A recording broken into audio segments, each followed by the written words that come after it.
Hello, this is Mike at GameFromScratch. Welcome back to our ongoing Godot tutorial series. Today we're going to continue looking at 3D. Specifically, we're going to look at loading static 3D meshes and then creating our own programmatically. There's actually two ways we can go about creating them programmatically. One is orientated more towards create one mesh that you programmatically generate and then don't really touch again.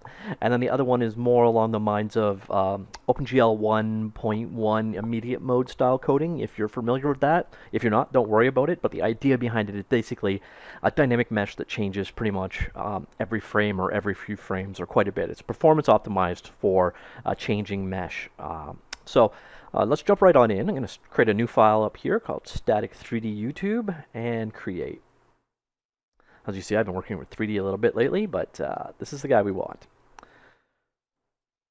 So let's fire up Godot. Let's make sure that I'm running in the right version here. And I am. All right, perfect. So to traditional start, we got to create our blank scene. We'll put a node at the base. And as we have seen many, many times, save our scene, we'll use the default name, and then we'll set it as the active scene. Again, if you don't know this, I assume you've watched the previous tutorials or you already understand what's covered. So if I do something that you do not understand, be sure to check a previous tutorial. I guess I should stop and mention quickly, there's a text version of this tutorial available on GameFromScratch.com. It's already up and running. It's part 15 called Static and Programmatic 3D Meshes. I will link it in the comments below. Yeah, that's about it. So here we go. So first things first, we're actually going to need a 3D mesh to work with. Now for static meshes, we're going to use the OBJ format. It was created by Wavefront. Small history lesson here. Wavefront used to be a Toronto-based, wait a minute, I believe they were a Toronto-based company, which is cool because I'm in Toronto. But way back in the pre-ages of history, you had a bunch of preeminent 3D companies. There was Alias, there was Wavefront, and then a bunch of other ones. Discrete was kind of up and coming, but not really a thing yet. And they ultimately became they were ultimately bought by AutoCAD and turned into 3D Studios Max, which now owns everything. There was Softimage at the time, etc. But way, way, way back, there was a company called Wavefront, and their file format was OBJ. And ultimately, it's been carried on and carried over because the OBJ format is really, really simple to work with. So it's also not a very advanced format. A lot of things like multi-texturing, advanced animation, etc. are not supported, but it is often used for simple static 3D meshes, which is exactly what we're going to work with today. So we're going to go ahead and create one. I've actually created it already, but I'll show you the process. It's just a textured box from Blender. So let's fire up a copy of Blender. Use whatever 3D program you wish. Like I said, they pretty much all export to OBJ format. But here we are. It's typical cube. Switch into edit mode, mesh. Let's do a smart unwrap on this guy, which creates a very crappy UV layout, but it's a very crappy simple UV layout. So now we want to go ahead and create a texture on it. Texture type is image. Create new. Make it a color grid, like so. We will call this guy my texture, or whatever you wish to call it. And okay. So now let's split my view over here. Go down to UV image editor. Now I assume if you've got no prior experience with Blender, I know what I'm doing is way beyond what you're capable of or what you understand. If you want to learn more about Blender, it's not as scary as people make it out to be. I've actually done 2 full tutorial sets on working with Blender. One is a video series about 5 hours in length that shows you the various aspects, and the other one is a text series about 24 parts in length that shows you how to actually create game assets with 0 previous experience. So obviously I'm not going to touch on Blender too much, but it's pretty much all we want. So we got our shape, our texture map. Our texture map is applied, so our texture mapping and our texture here. The last thing you want to do is save your image externally, because it's actually going to be a 2-step process when we get into dealing with the Godot side of things. And then finally, you just want to come down here and go File, Export, and you want to export it as an object file. So here you can see is Wavefront. Even though that company name hasn't made any sense for about 10 to 15 years, that's still what it's called. So you want to export it as an OBJ format. When you click this, you go down here on the left, you'll see there's a number of options for how to export it. The important one is probably up. You want the Y up to be the up orientation, which Blender is not. However, OBJ's default is that Y is up, and Godot's default is Y is up. So you don't have to change anything from the default here, but just make sure that the up vector is in fact Y. And then you're also going to want to make sure that UVs are written out. So that's your texturing details. And material groups I think are going to be pointless because we're going to add the texture after the fact. And just go ahead and save this somewhere by some name. It really doesn't matter where. Just make sure that it's available. So I've already done this, so I'm going to exit out. And now what you do is once you've got your OBJ file and your texture available, go up here to import. And what you want to bring is a 3D mesh. So 3D scene is something we'll use a little bit later on. That's for a more complex or an animated scene that we're going to bring in, a COLLADA formatted scene. 3D scene animation, in all honesty, doesn't seem to do anything. And the 3D mesh is specifically for static meshes or OBJ meshes. So the first thing you do is bring in your source. Mine's located on my desktop, right about there. So you see, cube.obj. And yep, and then finally pick where you want it to go. Of course, you could create a folder, models, or whatever. But I'll go over the root because I'm lazy like that. And you got a couple of settings for what you can configure. Not really all that many. Tangents and normals, might as well leave those on. Normals is the direction your face is facing. Flip faces, this is only something you're basically changing the direction. So if you created a model and you want it to be inside out, you would set that to true. Smooth shading, if you use smooth shading in your modeling program, then you would click this on to bring in to have the smoothing that you've applied. But we're a cube, there's no smoothing.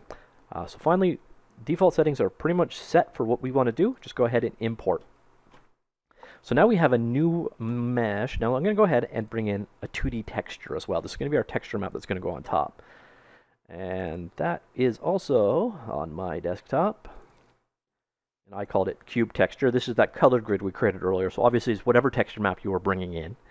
Once again, I'm just going to throw that at the root, like so. And there's a number of settings you can set here as well. Defaults should be good for you almost every case. So just go with import. It will be compressed for you. WebP, I think, is the standard that they use. So we now have our texture and our model available. Let's go ahead and actually use them now. And what we want to do is create a mesh instance. You can have multiple mesh instances for the same 3D model. So what we want is mesh instance, this guy right here.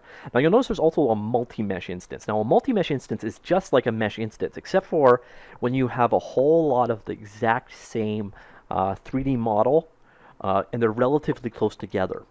So it's an optimization trick. So if you have, say, a level where the wall was the exact same mesh, and you had 30 or 50 or 100 of them on screen, you could use a multi-mesh to store all of the different instances. And what it does is it basically batches them all together into a single call. Performs a lot better, but it's a very specific use case. So if you have a whole bunch of instances of the same model close together, use a multi-mesh for that. But they all have to be the same, and they have to be close together. And if they're really far apart, this could actually be a bad performance optimization. So, but this is do it after the fact when you run into these situations. For most cases, you'll probably just want a mesh instance. Otherwise, they perform very, very similar. So we brought in our mesh instance. There's no mesh attached to it yet. So just come on down here and go to mesh, and we'll go to load, and we'll use the mesh that we brought in. And ta-da! All right, so we have our 3D model now is in our world. Yeehaw! Now what we want to go ahead and do is put that texture on it. And that is once again over here in the inspector. You got your material override right here. And what we do is flip that down. You got two choices. You got shader material, which is exactly what it sounds. You can set a GLSL shader, a Fragment and Vertex shader to work on your surface. But in this case, we actually want to go with a fixed material. It's called fixed material because it's a fixed pipeline material. So go ahead and add one, and then we'll edit it. Okay. So here we are inside of the fixed material. Now there's a number of settings already it's sort of like a shader that's been pre-configured for us for using textures. And there's a bunch of things we can set. Turn the alpha on and off, etc. We can set the diffuse, which is basically your color channel, specular, which is how it responds to light, and emission, which is how it actually gives off light. So those are 3 color values you can apply to each material. But what we also want to do is actually flip down to the texture section. And you see there's a bunch of different textures you can apply as well. So you can do a glow texture, normals for doing depth on the surface that isn't actually there. Detail texture, which I believe would also be called a decal elsewhere, etc. So there's a bunch of textures you can apply. But we're going to go ahead and use diffuse. Let's go ahead and load, and then just pick the cube texture we used earlier. And ta-da! So it automatically picked up the UV set that we created when we were working in Blender before. So now we have our textured static mesh in our world. And to go ahead and show you this actually working, let's go back to our scene and fill out our scene so it actually works in 3D. So once again, from the last setting, you know you need to create a camera and you need to add some lighting to the scene. So let's just add a light, and we'll add a big ass directional light like this guy. Bring it up, bring it up, bring it up, bring it up, and out, and up. And let's rotate it down a little bit so it's facing us like so. And let's turn off the default lights. There you go. So we now have a lit scene. Where's my camera? There's my camera. Let's move it to, I don't know which direction it, yeah, there we go. Let's see how that looks. Perfect. Now let's go ahead and run that. And ta-da! We now have our 3D object in the world all working. So that is loading and creating a static textured mesh. Nothing that difficult. Obviously, you can run into a little bit more complications when you start using functionality that may not export. Like I'm using a simple cube with a single texture attached. Obviously, when you start getting into more complex things, expect things to be a little trickier. But for the most part, that is the process. Now let's go ahead and look at programmatic measures. This is also probably the more common word to be using there is procedural meshes. That is basically a mesh that is created or modified using code. We'll go ahead, we'll just delete out our mesh instance here. So this guy is going bye-bye. See ya. All right, so now we're going to create a mesh specifically for us to create it on the fly using code. And what we're going to do is go in and we will create an instance of immediate geometry. And now we need to add some code. What did I do? Okay, I put the code right in it, like so. So let's add a new class here. We'll go with the incredible name of my mesh.gd. All right, so create that guy. So welcome to some new code. And all we're going to do, very simple logic on this guy. When it's ready, we're just going to go ahead and create it. Now, I'm not going to tell you too much about primitive GL construction. This is basically a small layer over top of OpenGL. And it's kind of the old-fashioned way of working with OpenGL. So if you've done some OpenGL programming, what I'm about to do is going to look very, very immediately obvious to you. If you haven't, truth of the matter is, dynamic meshes aren't for everybody. A lot of people aren't going to actually have to go ahead and create these things. It's only if you need to go below the functionality that is actually provided by Godot that you're actually going to go down this road. So if you want to learn more about building a mesh, like what UVs are, how vertices go together, what a triangle list is versus a line list versus a fan stripe versus all those, way beyond what I can talk about here, but any OpenGL guide or materials will walk you through that. So I won't. So first things first, I'm going to use myself because I like doing that. So we're going to start doing some drawing calls here. The vertex structure, I believe, is what VS stands for. And here we're actually telling it what type of primitive we're creating here. And we're going to create a triangle. And there's no texture for said triangle. Okay, so that's our first line. Next up, we're actually going to build. So all we're doing here is we're building a triangle oriented about the origin. So we're going to create 3 vertices, and that's it. So first thing, we'll add our first vertex right there.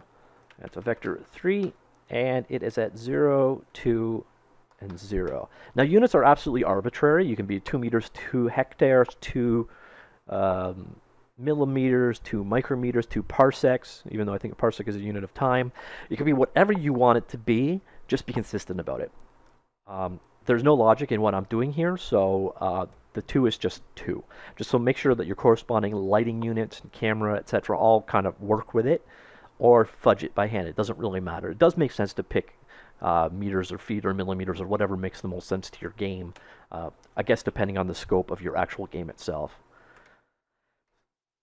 But all right, so that is one unit, one vertex down. The order that you draw is important. I think the default is clockwise, so draw your vertexes in the clockwise order that you would like the shape to be created. So I did the left, and I'm going to do the top, and then the right of the points of our triangle.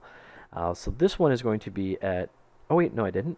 I did, the first one was the top, so now we're doing the right. to the x 0, 0. And then finally our last vertex. Your tooltip, you're annoying the shit out of me. Sorry, didn't mean to swear. If you're from Godot, please make your tooltips less annoying. And done. Okay, so basically all we've done here is we said we're going to do some drawing, and it's a triangle we're creating. We created 3 vertexes as part of our structure. And then now that we're done, end. So when this is instance and when it's ready, it will just basically go ahead and draw a triangle.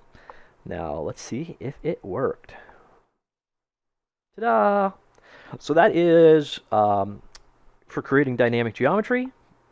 Pretty simple. Not that much work. Now there's not a lot of reason why you'd have to create dynamic unless you are working on a voxel-based game, procedural game. Another common use is a train engine.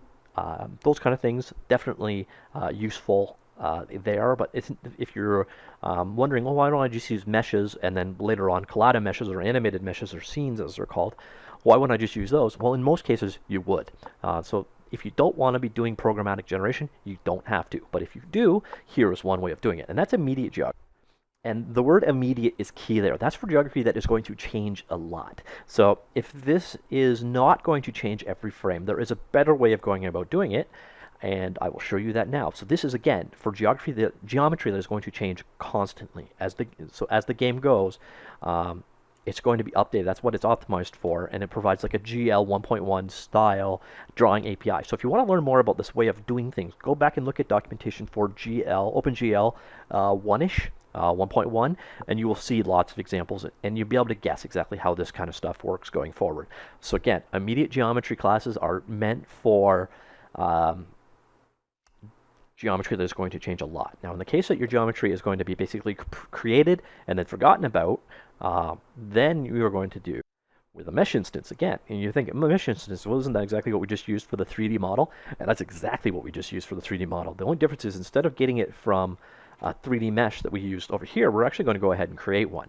And we're going to create it using something called Surface Tool, which is like just a helper class for making mesh files. So let's go ahead, add a new node, and it's a mesh instance, like you.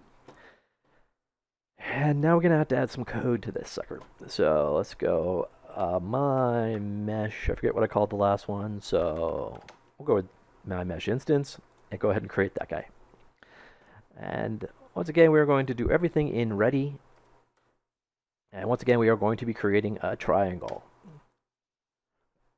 But we are going to do it in a much more convoluted way. But if you were working on a more complex shape, something like a train engine, and you wanted to have textures or multi-textures or vertex coloring or more advanced details, especially because it's not going to change a lot. Because if it is going to change a lot, use the immediate geometry. But if it is one of those things like create once and forget about, or create once and update occasionally, this is the way you go about it. So as I said earlier, we're going to go ahead and use something called Surface Tool. So let's create one. Surface tool.new. So we have our surface tool. We're going to need a mesh. So we're creating a new mesh instead of loading one dynamically. And we're also going to go ahead and do a material in this case. And it is a fixed material. Create a new one of those. All right. So first thing, let's apply our material dot set parameter, and this is us passing in a value to it. We're going to pass in the diffuse color on it. Oh, I did it this way, but all right. So basically, we're creating a red material. So it's material dot param diffuse. Now, as I said earlier, diffuse is basically the color channel. It's normally where your texture would go, but it's also where your color information is stored. And let's pass in a color value of red. Full red. Like so basically create a material and make it red. Now you could also create the material programmatically, and we'll see that in a few minutes. Okay, so that'll be very, very cool. Something else to show you. So if this looks a little ugly to you, don't worry. There's a very cool option, and it does show some of the power of Godot. So we'll get to that in a second. It's a great example of how it works. So in the meantime, surftool.set material like so. So think of surface tool as a mesh to be. So apply the material on top, and now your interface is going to look awfully similar to what we had before. So vs.primitive, here are your different types, way beyond what I'm going to cover. Most of the time you'll be doing probably, if you're doing geometry, it'll be a triangle strip, or a triangle fan. Normally triangles, unless it's optimized, and then it'll probably be a strip. The other ones are specialized, again, beyond the scope of what we're talking about here. So there's first things first. We went ahead and set our draw to start. Now the first thing we're going to do is create a UV point for our vertex. The way I did this was, let's see, left bottom vertice, top middle vertice, right bottom vertice. So once again, the order is important that you draw these things. So let's set our UV. Now UV coordinate is a value from 0 to 1 that indicates a position in 2D. Now we're dealing with a triangle here, so obviously the coordinates are a little bit off, but basically the bottom left corner, which coincides nicely with our first vertex, is at the position 0, 0. So let's add that UV in. Let's see. Oh, I need a vector. Vector 2, that's at 0, 0, like so. So that's our first UV, and now we'll go ahead and set a vertex there as well. Add vertex, and that's a vector 3 instead, and we'll make this guy at -10, so -10x, -10y, and there's no depth here, so all of our z values are going to be 0. So first vertex. Now this is the top middle vertex, so in that case we need to add our UV again, but add UV. In this case, since we are halfway across the screen, or our halfway across our theoretical square that's going to draw on top of our texturing or our coloring on top of our shape, we can get by with going halfway, like so. Now we're at the top, so we go with 1. So those are coordinates as think of a virtual square over top of your shape, and this is identifying where each thing is in that positioning. So 0, 0 is the bottom left of that shape, and 1, 1 is the top right. So 0.5 and 1 is halfway across the top. Done. And surf tool dot add vertex vector 3. So this is very important if you are going to be applying a texture, because the texture needs to know where stuff is, more or less. And that's what the UV coordinates is providing. Okay. And then finally, surf tool dot add, so the final vertex. First it's UV, so that will be at, let me see, that's 1 and 0, like so. Oh, and once again, the code is all in the linked example in the bottom in the comments if you want. So don't worry too much if you're not typing so slow. You can keep up, no problem. But if you want to copy and paste the code, it's available on the example. Vertex vector 3. So why did I change from 2 to 10 for my coordinates, you may be asking? No particular reason. Just to show you what size change difference does to things. That's about it. So I could have gone with 2 2s and 2s again. So we're going to have to zoom our camera back a little bit to actually see this triangle. But it does show you the effect of these coordinates on positioning in space, which I'll show you in a second. So now that we've created our shape. Now I'm going to make 2 calls. One of these probably is not required. I'm not entirely certain, but both are good to call. I believe one is an optimization, but first off, generate normals. A normal is the direction a face is facing, which your ordering made it very easy. So that generates our normals on our mesh, and next up is create the index. That is the offsetting of each vertex within the data structure, which may not be required, but oh well. Especially on a more complex mesh, you're definitely going to want to make that call. In this example, I'm not sure if you have to or not.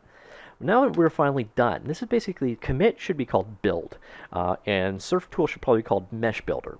So if you think of surf tool as mesh builder and you think of commit as build, this makes a lot more sense. So pretty much we're now saying, all right, this mesh that we've been working on, let's go ahead and build it now.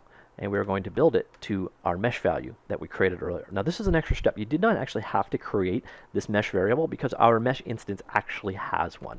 But I find that though grossly unoptimized what I'm about to do, I find it actually reads a bit better. But do be aware, you could have worked directly with self.setMesh or self.getMesh for the commit right here. But I find this a little bit cleaner to read. So anyways, there we go.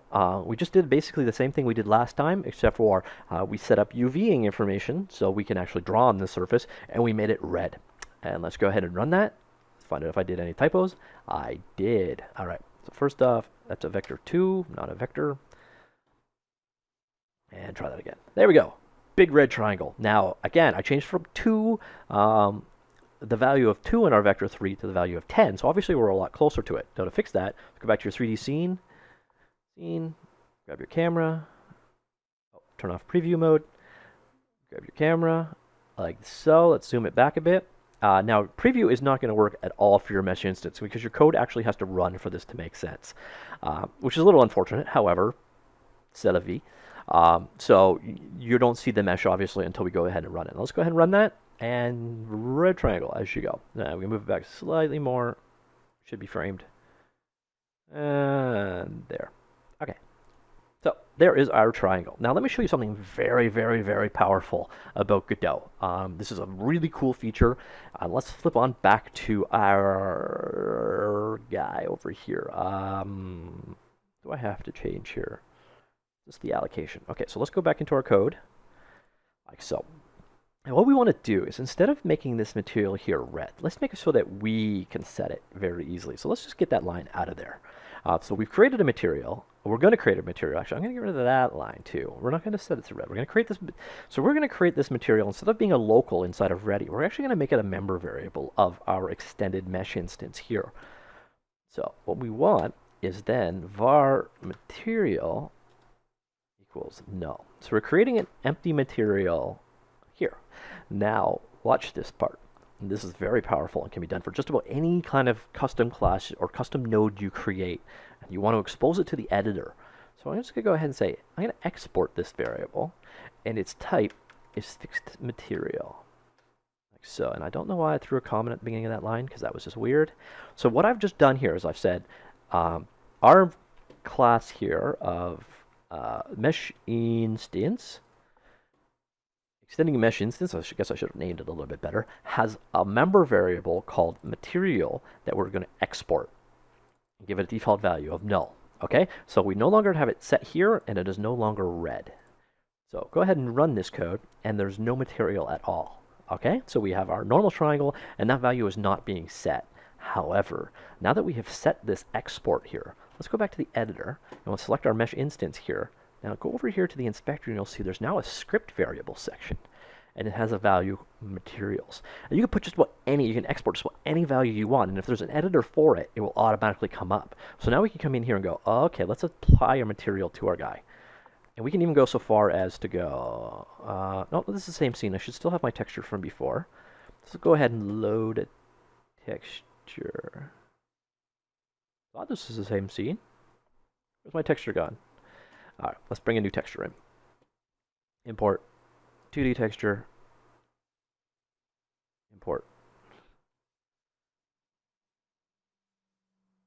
Oh no, I'm not doing that. I'm not loading a text. Duh, that was stupid. Edit. There we go. Now let's go down to diffuse and load our texture and pick cube texture. Run. Ta-da!